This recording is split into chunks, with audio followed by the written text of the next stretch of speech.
인천에서 이혼을 고민하는 분들은 대부분 같은 감정을 말합니다. 막막하다, 어디서부터 시작해야 할지 모르겠다. 그만큼 이혼이라는 선택은 인생 전체에 영향을 미치는 중대한 결정입니다. 그래서 지금 이 순간 가장 중요한 것은 감정에 휘둘리지 않고 정확하게 상황을 판단하는 일입니다. 이혼이 필요한 상황은 각자 다르게 나타납니다. 외도, 폭언, 경제적 통제, 반복적인 갈등, 양육 문제 등 표면적으로 보이는 문제들은 다양하지만 법원이 판단하는 기준은 분명합니다. 이혼 사유는 단순한 주장만으로는 인정되지 않습니다. 문제가 실제로 있었음을 뒷받침할 수 있는 자료와 그로 인해 혼인이 파탄에 이르렀다는 인과관계가 중요합니다. 그래서 초기에 어떤 자료를 모으고 무엇을 주장할지 정리하는 과정이 사건 전체의 흐름을 좌우하게 됩니다. 최근 인천에서는 협의 이혼이 어렵게 끝나고 조정 또는 재판으로 이어지는 사례가 꾸준히 증가하고 있습니다.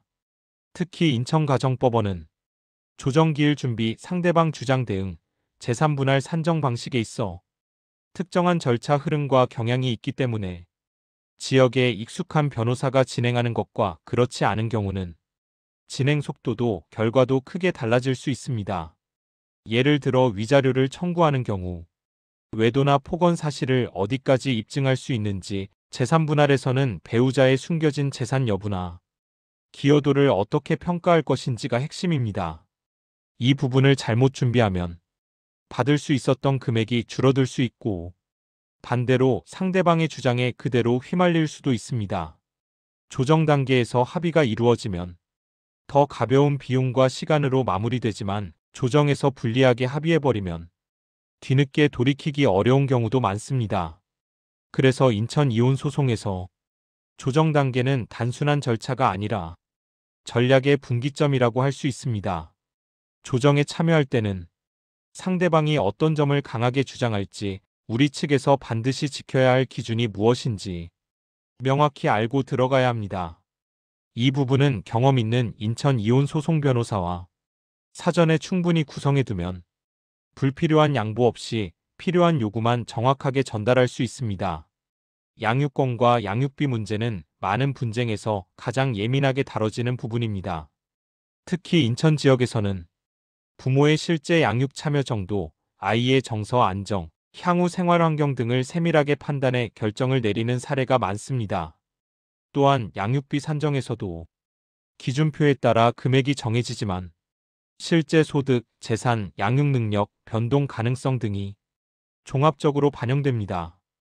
따라서 준비 없이 기계적으로 기준표만 보면 실제 받을 수 있는 금액보다 적게 받거나 반대로 과도한 금액을 부담하게 될 수도 있습니다. 어떤 문제가 중심이든 이혼 소송에서 가장 중요한 것은 판단 기준은 감정이 아니라 법에 있다는 사실입니다. 그리고 법적 기준에 맞게 사건을 정리하고 논리적으로 주장하기 위해서는 경험 있는 전문가의 조력이 필요합니다.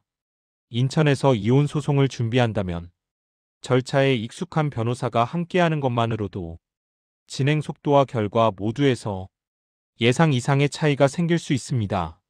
혼자 고민하고 있다면 지금 그 고민을 내려놓아도 됩니다. 정확하게 분석하고 필요한 자료를 갖추고 단계별로 차근차근 대응한다면 당신에게 필요한 방향을 찾을 수 있습니다. 인천에서 이혼 소송을 고민하고 있다면 지금 필요한 것은 단 하나, 법적 기준에 따른 정확한 전략입니다.